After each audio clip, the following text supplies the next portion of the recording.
The Guildhall in Leicester, England, is a timber-frame building with the earliest part dating from 1390.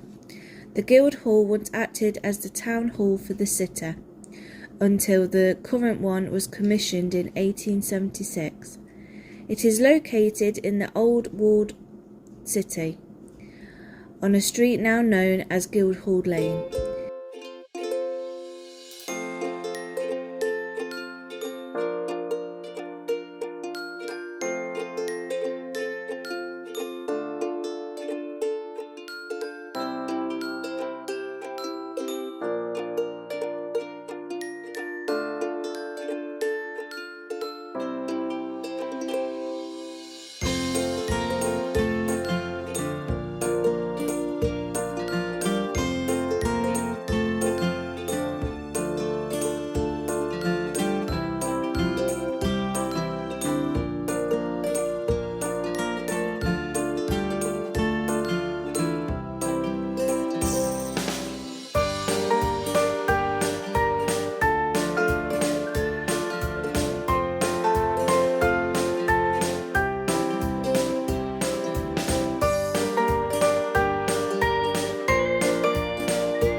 During the English Civil War, the mayor and corporation received a demand for Prince Rupert for £2,000.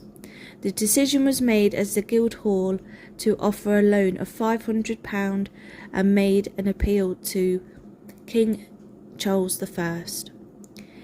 In May 1645, the king, in attempt to divert attention away from Oxford, positioned an army of 6,000 men outside the city walls on the 29th of May 1645.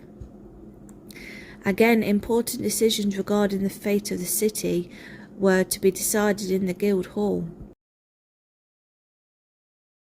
On 30th of May 1645, the Royalist army made demands after demands to the city. In the end, Prince Rupert attacked. The city walls were breached and the last stand made by the defenders outside the Guildhall and St. Martin's. The Royalists then entered the Guildhall, looting the town's archives and mason seal. The Royalist victory was reversed a couple of weeks later with the defeat at Naseby.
It is rumoured that William Shakespeare appeared here in the late 16th century.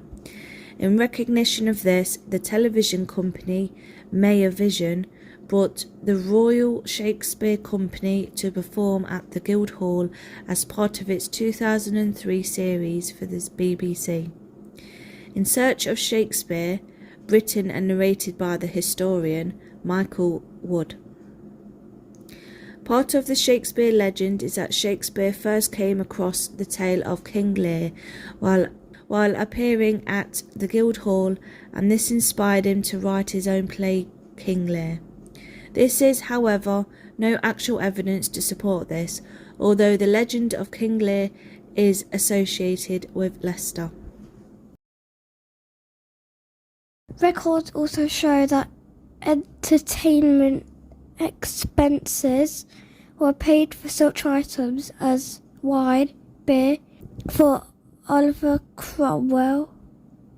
Although this does not prove Oliver Cromwell stayed at the Guildhall, it is highly probable that he visited several times. The coat of the arms of the King Charles I can be seen today inside the mayor's parlour.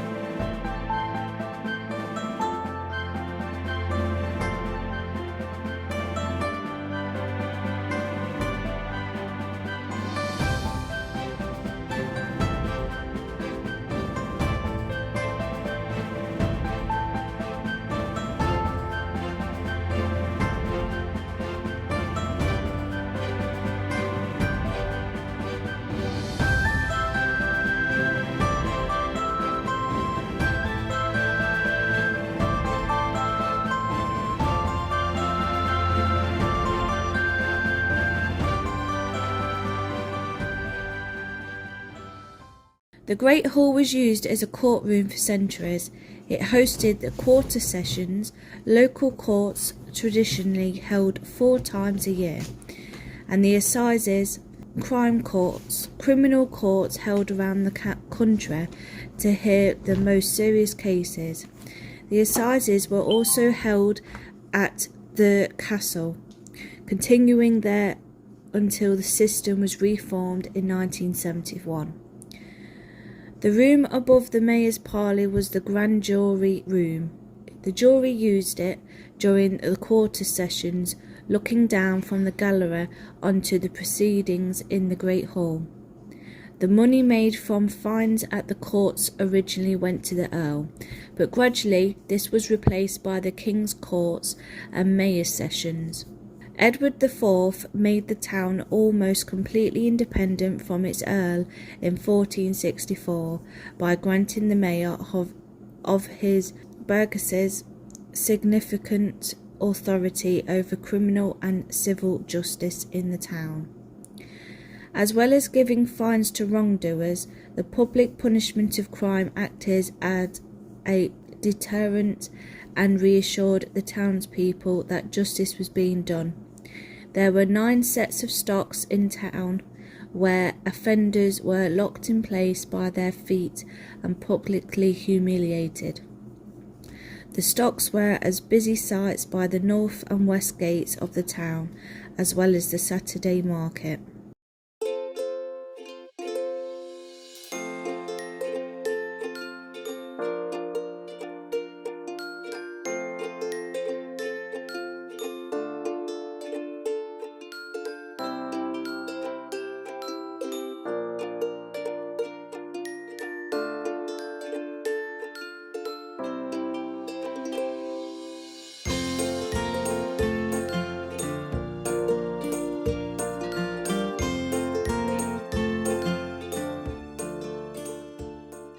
So, punishment 1 is guilty, you're locked in the stocks for a day. Punishment 2 is pay a fine. Yeah. Punishment 3, stand in a white sheet at the church door for 3 Sundays. Punishment 4, you haven't kept the street front of your house clean. Crime 5, you started a fight.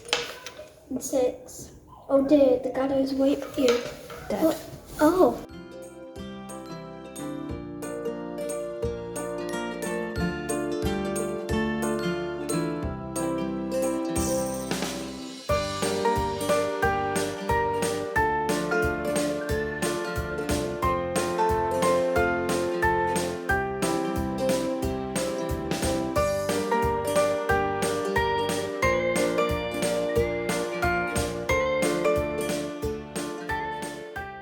The Guildhall Library in England, which includes the New Testament in Greek, for the 15th century was established in 1632, when the town library was moved into the east wing of the building. Leicester's first police force had its station in the Guildhall from 1836.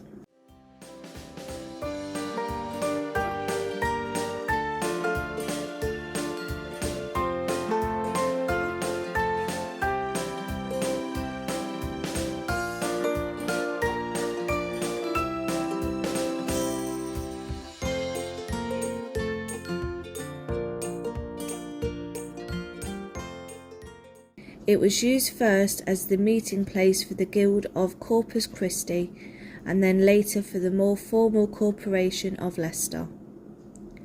The hall was used for many purposes, including council meetings, feasts, a courtroom, and for the theatrical performances. The ultimatum given to the city during English Civil War was discussed here. The corporation moved to the new Leicester Town Hall in 1876. Apart from the police station, it was later used as a school. However, the building was becoming increasingly damaged, and by the 1920s there were plans to demolish the building.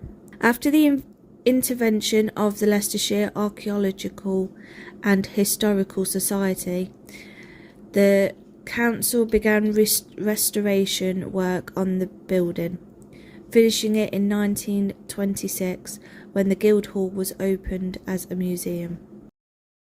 In 1632, the town library was moved into Leicester Guildhall from the bell tower of nearby St Martin's Church. It is the third oldest public library in the country. The library room was originally quarters for the chantry priest of Corpus Christi Guild.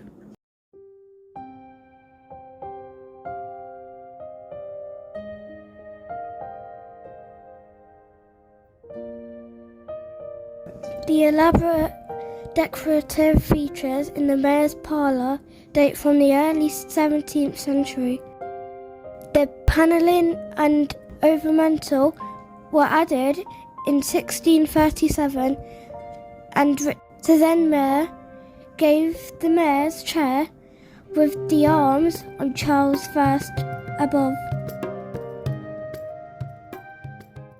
From the late 1700s, Leicester was a larger and more important town. The Reform Act of 1835 was passed and replayers voted in a new council including local tradespeople such as hoisters, grocers, drapers, spinners and bankers.